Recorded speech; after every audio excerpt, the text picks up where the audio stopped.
In its space policy, the Bush administration, the second Bush administration, declared space a vital national interest. The first time the phrase was used in the course of national space policies in the United States, and it reflected a fundamental recognition of the role that space was playing in our warfighting capabilities as well as its growing importance to our economic prosperity.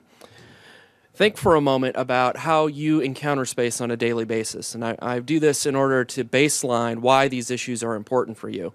You may not even recognize how you use space unless you have DirecTV, in which case you know for a fact how you use space. But if you withdrew money from an ATM today, or if you have a 401k and someone manages that for you and made a trade today, if you ate some food today, if you're flying on an airplane anytime soon, or if you used a certain kind of telecommunications device, you encountered space. The timing and navigation functions in our global positioning system, our global GPS satellite constellation, is literally embedded in almost every function of high-level economic activity. The timing functions are critical to those financial transactions. The timing functions are being built into tractors that farm the Midwest. The timing functions are being built into airplanes to deal with airport congestion. It's critical, and our dependence upon it is growing. But it's even more important from a public policy perspective, in my view, because the U.S. military has fused its terrestrial warfighting capabilities with space-based communications, navigation, reconnaissance capabilities, all with great effectiveness.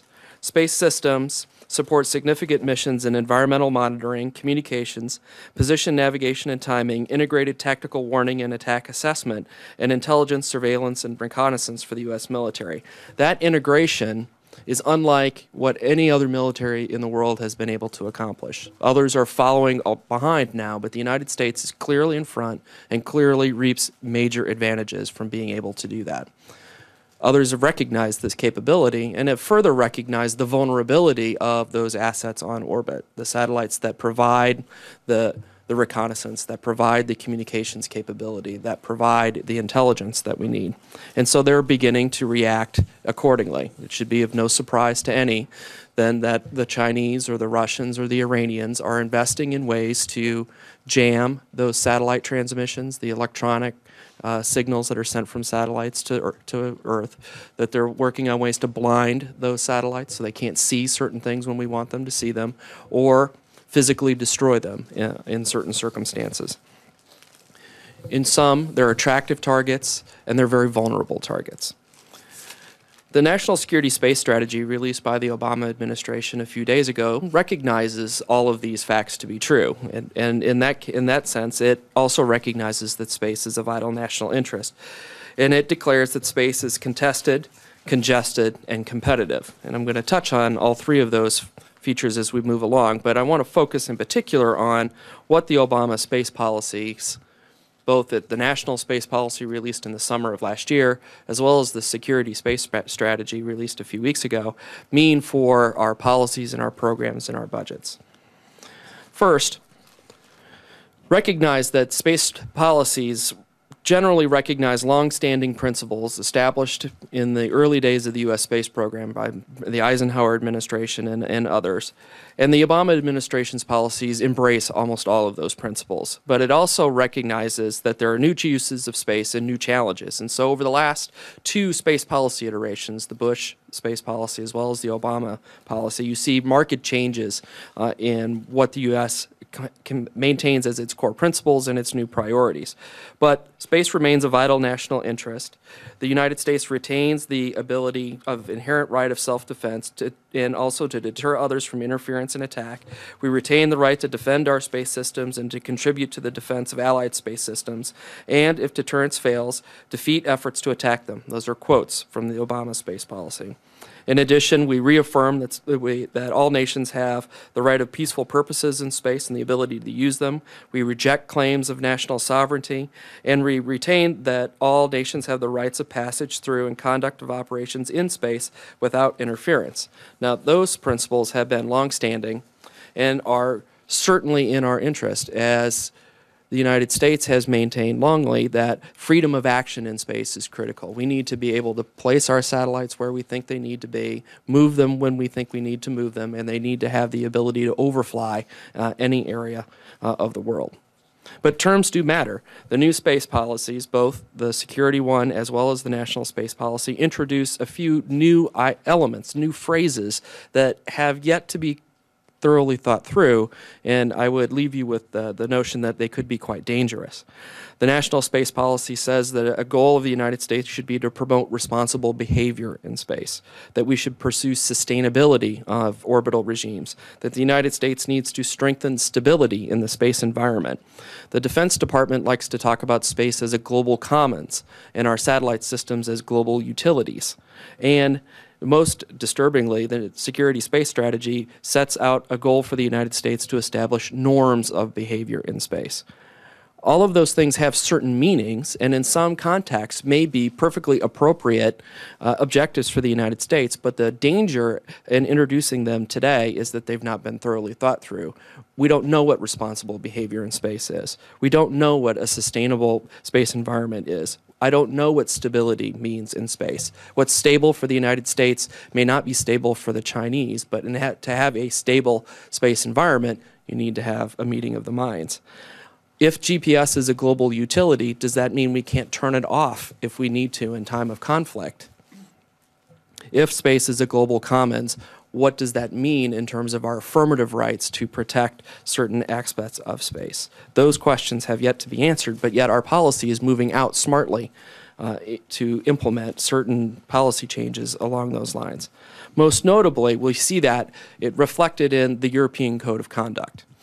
You may have seen some press reports on this subject that have come out over the last few weeks, but the Europeans several years ago drafted a code of conduct for responsible space behavior, the notion being that it would establish certain things that spacefaring nations all would agree to do and that we all saw in our interest. And in particular, and in specifics I should say, it has to do with debris mitigation, traffic management, and collision avoidance. Now, I'm not going to stand before you and say that those three issues are unimportant. They're critically important, and figuring out ways to manage those regimes is clearly in the interest of the United States. The question is, how do you reach those ends? Do you reach those ends through a top-down process where diplomats get together in Geneva and sign an agreement that define that we will do all these things without actually thinking through what those things are or how you actually achieve them? Or do you work a bottom-up process, as we have with debris mitigation, where you define what your responsibilities are, where you can negotiate with like-minded spacefaring nations about what it is that we mean when we want to mitigate debris, or what it is we mean when we say we need to move, create on-orbit maneuver procedures. Until we know those details, my suggestion to you is that norms don't exist. You don't impose norms, you grow norms. From a policy perspective, though, the United States' position, as stated in the National Space Policy, is that the U.S. will consider proposals and concepts for arms control measures if they are equitable, effectively verifiable, and enhance the security of the United States and its allies. Now, that's a departure from what the Bush administration had said, where it basically eschewed all forms of arms control is not in the interest of the United States. The Obama policy at least leaves open the notion that we may engage in formal arms control negotiations, although I don't think that will be the case. My suggestion is that the focus of our diplomatic corps for space is the code of conduct and its meetings. And over the next 2 years, and that's the timeline that's been shared with me, that will be what we're focused on, is negotiating changes in the 12-page document that the European Union has developed. In addition, though, the technical cadre of space experts will be deeply involved in discussions about debris mitigation, traffic management, collision avoidance, and that's all very productive. Getting a handle on all those issues is clearly in the interest of the United States. Two other comments on the code of conduct. I think I've tried to explain that the bottom-up process is a more effective way to achieve the physical, practical ends that we're looking for with the code of conduct in the three areas that I've identified. It leads to a more effective outcome. It will create more long-lasting norms. But it also avoids the downside risk of the code of conduct. And we've heard that in the context of the letter that was sent over by 37 senators to the State Department asking fundamental questions about what the administration's intentions were with respect to the code. Stated in that letter, and certainly inferred by it, was that a fear that the code was a gateway drug to formal space arms control. And while the European Union certainly claims that it's not, that's not their stated intention. The way that the administration's talked about it certainly doesn't indicate that that's their intention either. That's not the way the rest of the world sees it. And you have a very interesting dichotomy of views emerging from the two nations that have been the most formal and vociferous proponents of space arms control, the Russians and the Chinese. The Russians and the Chinese have been advancing a formal binding arms control agreement for the last several years that would ban space weapons. The Russians, bless their hearts, just recently made their opinions quite known in a publication that the Carnegie Endowment just put out, where one writer of great influence over the Russian arms control community says, quote, "The greatest potential contribution of such a code of conduct in space would be to create the political conditions needed for negotiations on full-fledged and legally binding treaties to ban or limit space weapons." If you read the rest of the argument, his point is, people that sign on to the code will come to realize that it's an incredibly limited and weak document.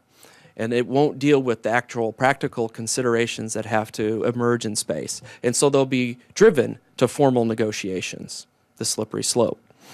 Now, the Chinese see it in an entirely different way. A recent Chinese scholar looks at the code of conduct and sees it as a nefarious ploy on the part of the United States to bind the Chinese and to impose the American view of space and the flexibility and freedom of action that it wants on the rest of the world. So they write, the National Space Strategy Report emphasizes that the U.S. will promote the formulation of behavior norms for protecting space assets and satellite launches, the so-called international law of space that the United States intends to establish under its leadership. It can be said that this so-called international law of space and assets will first take into account the space interests of the United States and its allies. So the Chinese see the code and reject it because they see it as in the interest of the United States. It's a very curious situation that we've gotten ourselves in. Just to put a final point on the code of conduct and arms control in general, I think it will consume a great deal of attention and time of the diplomatic community over the next few years, but the practical implications of it remain unknown, and I would encourage you to remain deeply suspicious of it, of the code, but not of the efforts to address debris, to construct a traffic management regime, to address collision avoidance and those practical operational concerns in space. Those are critically important. Now, just to close, arms control and these high-level policy questions are certainly very important concerns, but our posture in space is affected by a whole host of other very pragmatic considerations, domestic challenges in addition to the security challenges that I alluded to. We remain obviously in a very uncertain budgetary environment, and how that will translate into our space systems isn't clearly well known. Our industrial base is shrinking and some say atrophying. It's clearly unsustainable in terms of the size relative to the activity that we can support. It's been cited that there are poor managerial structures both in the private sector and inside the government to manage space systems, so much so that an informal survey that I try to do with our congressional friends every year suggests that the long-standing view that space is both broken and over budget remains the caricature of the environment. And then finally, there's only lip service appreciation of the importance of space by senior leadership, both in administration, in Republican and Democratic administrations, as well as in the Defense Department. We recognize that space is important. We say it rhetorically, but we don't necessarily understand it. So it points to the need for an educational effort, a continuing educational effort, to underscore why space is important, why it is a vital national interest. Thank you so much for your time.